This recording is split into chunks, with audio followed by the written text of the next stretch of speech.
Here today.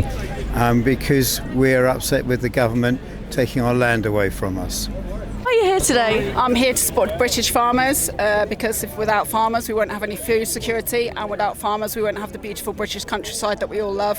I grew up in Somerset, a very beautiful part of the world, and enjoyed the countryside. Many of my friends and family were farmers, and it's something I feel very passionate about. Hi, my name is Jess and this is Vox Populi. Today we're at the farmers' protest with many farmers protesting. Keir Starmer planning to introduce an inheritance tax which will cripple many British farmers. So far we've spoken to several farmers who have been outraged by this policy. Well, the protest against the inheritance tax, and as a show of force that we can mobilise a lot of farmers all at once to come to London to protest against the government, basically. We believe that it's unfair for farmers. Farmers produce our food. It's ridiculous, really. You're here today because the government moved the goalposts. They said that they would not tax family farms, and then suddenly they say they are. So if you were thinking of leaving your farm to the next generation, you thought to yourself, I won't need to do that straight away because the government promises that there won't be any tax on agricultural land. And then suddenly they say there will be. So that's not fair. They shouldn't be allowed to move the goalposts. Probably come about 20 yards, and you can't move for people who are just, saying hello. They all feel as though they're in it together and they're trying to get their message across, aren't they? So you never know. Maybe, just maybe, there might be a U-turn, but I'm not confident of that, unfortunately. What are the biggest issues that farmers face today? Well, this inheritance tax is a big one because we can't afford to pay 20% of our value every generation. Basically, it's tantamount to basically renting the farm off the government. And other issues, particularly with the Environment Agency and supermarket prices, we're getting screwed with red tape, and consumers are getting screwed as well. We're not getting paid any more than we were, say, 5 or 6 years ago, yet shoppers' bills have gone up 200% in that same amount of time. So just all these issues together, basically. What's the biggest issue that farmers face in Britain today? Well, the prices we get for food is very low, so it's difficult for us to make a living. And then the thing we make a living from is the land, and the government wants to take the land away from us, which means we would have to sell the land to pay the government. Then we wouldn't have anything to farm with. What are the biggest issues you face as a farmer? Well, in our case, we've not got a very big farm, but the land price is double, so it takes us into the tax bracket. And that's just going to finish us off. We'll not be able to afford to pay the inheritance tax on that. What's your favourite thing about being a farmer? I just like being outside in the countryside and driving machines like this, basically. I'm quite a diesel head, so yeah. Why is inheritance tax so disastrous towards farmers in particular? Oh, because most farmers are, to use the old phrase, they're asset rich and cash poor. So farming generates a relatively small income, but the farm itself can be worth millions. Most farmers would be a lot better if they sold up and went and lived somewhere like the Bahamas. What do you think the best thing about being a farmer is? I think the social aspect of it is absolutely incredible. Everybody gets along with everybody. Everybody's so amazing. There's not one person you'll speak to here that isn't just a great person to get along with. Why is inheritance tax such an awful thing for farmers, and how does it compare to just general inheritance tax? Well, we didn't pay inheritance tax because we were farmers, and now the government said we have to pay inheritance tax, and that's the trouble. You see, in Deuteronomy, where our laws have come from, it says you shouldn't take a man's milling stone away from him, because that's what he has to make his livelihood. And the government wants to take the land away from us, which is what we make our livelihood with. Why do you think Keir Starmer's so keen to push a policy that will hurt British farmers? I can't understand Keir Starmer's mind. Do you think Keir Starmer's so set on a policy that will punish farmers?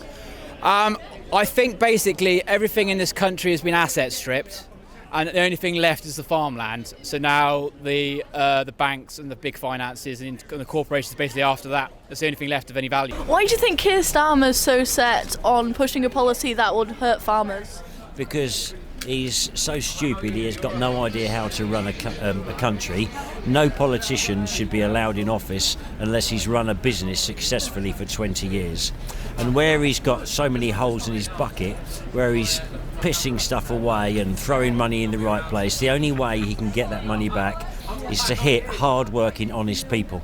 Why do you think Keir Starmer's so keen to push a policy that hurts farmers? I don't know. Generally, I don't know why. We produce their food, his food, so why does he want to do that? Why do you think Keir Starmer's so set on a policy that's going to punish farmers? Labour always seem to pull farmers down and country people when they get in. No two ways about it. Every time you get in, you just know it's all going to hell in a handcart. Why is there a need for British farming? Because when you go home tonight, you'll be wanting to eat your dinner. I've actually retired, but I now grow vegetables to sell on the side of the road, and I'm sort of thinking I'm a bit silly because I get up at 5 o'clock in the morning to go and lift my potatoes, and they're not worth very much money, but it's in me. I like growing things, you see. That's what I do. I grow things, and the government's trying to stop me doing what I am, which is a farmer, growing things. Are you a farmer? I must be a farmer because the government pay me money not to farm. What do you mean? Well, I own a farm and I run tanks on it, and people do tank driving days at my place, and I must be a farmer because they give me a subsidy not to farm it. But it goes down. It's gone down every year for the last 15 years. Now I get hardly anything. But I used to get a lot of money not to farm my farm, and then that way there's not a food mountain, and it allows wildlife to settle on your farm. So yes, I am a farmer, but I do not farm. What's your favourite thing about being a farmer? Ironically, the work. I enjoy having something to get up for in the morning. You're outside in the fresh air. You're working with animals. You're just working out in the country, and it's great. How would you respond to the argument that we can get it internationally, for example? You can, but that means that we are at the mercy of foreign governments who might choose to cut off our supply of food. Just think back to your history lessons, 1939, that's what Hitler tried to do. It also means that food might not be being produced to the same welfare standards as it is here. What is your favourite thing about being a farmer? It's an interesting thought. I think it is. It's the magic of how you put a seed in the ground, and you don't quite know why, but it grows, and then after a period of time, you've got something to eat from it.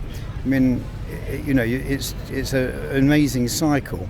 And then, of course, we have the wildlife and the land to look after. What do you wish people would know about farmers that they might not? It's not a well-paid job, despite all the stuff that you see on social media. Don't mind me asking, who do you plan on voting for in the next election? I think, unfortunately, as we have a uni-party between the Conservatives and Labour, the only option for the British people is for vote reform. If you don't mind me asking, who do you plan on voting for next election? I want to say me and reform were natural bedfellows, but it'll be reform. Why? Because they've said everything right about what they're going to do, the way they're going to work with farming and country people. Don't mind me asking, who are you planning on voting for in the next general election? Well, last time I bought my ballot paper, I didn't feel but going forward, perhaps reform, because that seems to be the way the wind's blowing. In my area, my local MP is Mel Stride. He's all right, he's done a good job, to be fair, over the years, but I think the country's just fed up with the two-party dynamics. Because Labour and Conservatives have failed the British people on many, many issues. Labour would rather give money to anyone else apart from the British farmers, the pensioners, countless U-turns they've done. They said they protect people, they haven't, they've let everybody down. 6 months, they've done worse than anybody could have ever expected. So, don't mind me asking, who do you plan on voting for in the next general election? I'm not sure I can discuss that, but I'll tell you that heretofore I have voted Conservative ever since I was 18, which is quite a long time ago. Are you not planning on any longer? I haven't made up my mind, but I will probably a creature of habit. I'll probably stick with what I've always done. But There are alternatives now. Who are you planning on voting for in the next general election? I've normally voted Conservative. In the last one, it just wasn't worth voting because it was obvious Labour were going to get in. There was nothing I could do. I would always vote for Nigel. It's a wasted vote at the moment, but one day he will be Prime Minister.